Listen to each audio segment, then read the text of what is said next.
قومه ليبين لهم دروس من المسجد النبوي الشريف. In English. In English. In English.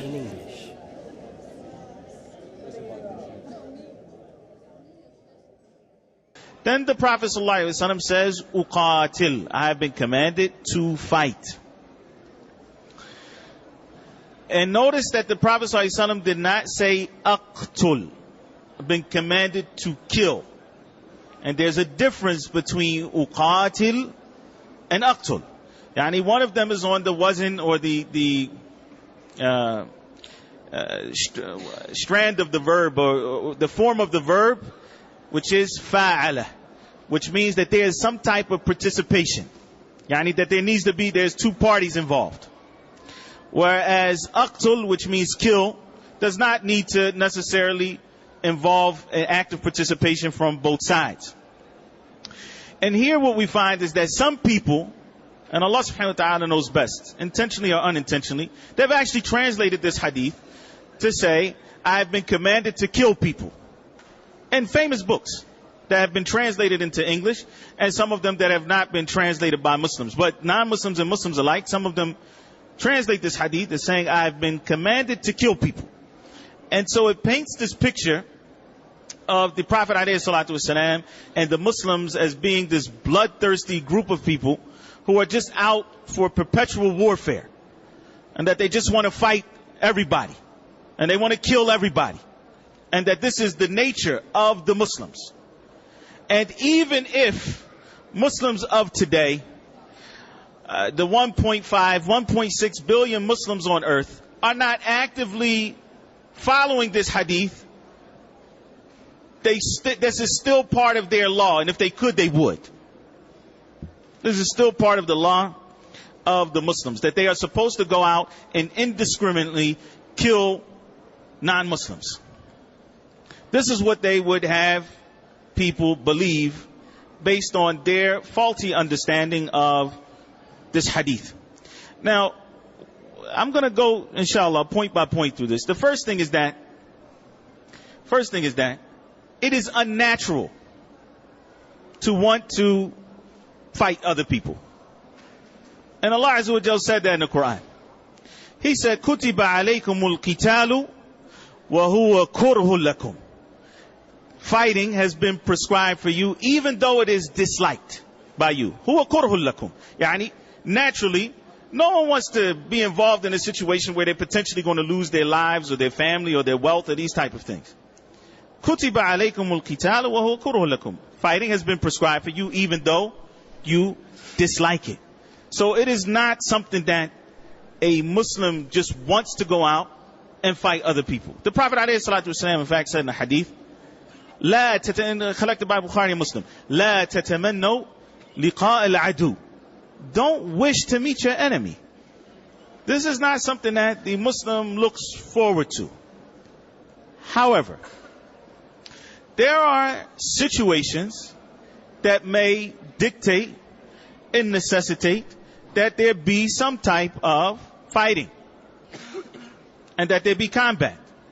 And this is not something that is specific to Islam and the Muslims.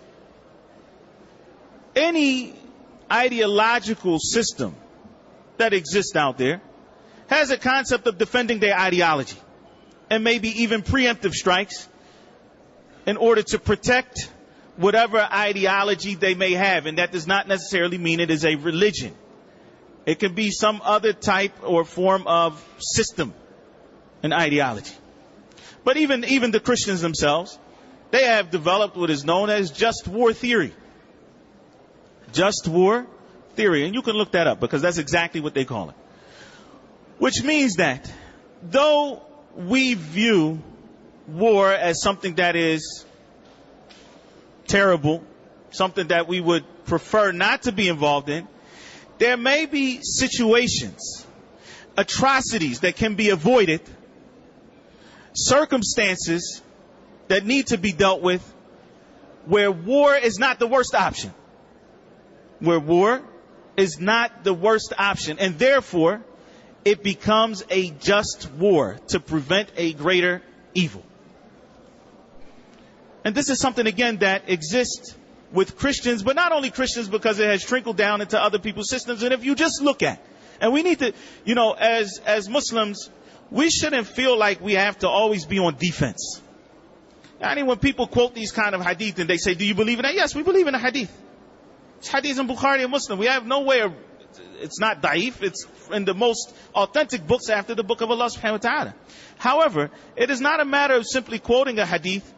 It is a matter of how is that text interpreted. How is that text interpreted? If you look at the last century and a half, and you compare how many people have been killed in the name of Islam as compared to how many people have been killed in the name of Christianity, in the name of democracy, in the last 20 years, how many people have been killed in the name of freedom, of spreading freedom to these backward nations?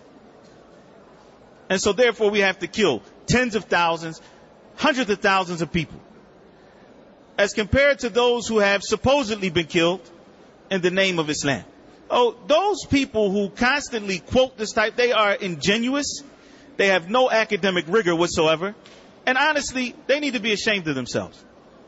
And we as Muslims should not step back from our position as Muslims and our duty to call to the way of Allah subhanahu wa ta'ala. Because, and we should be fully aware of this, there is a movement to actively redefine Islam.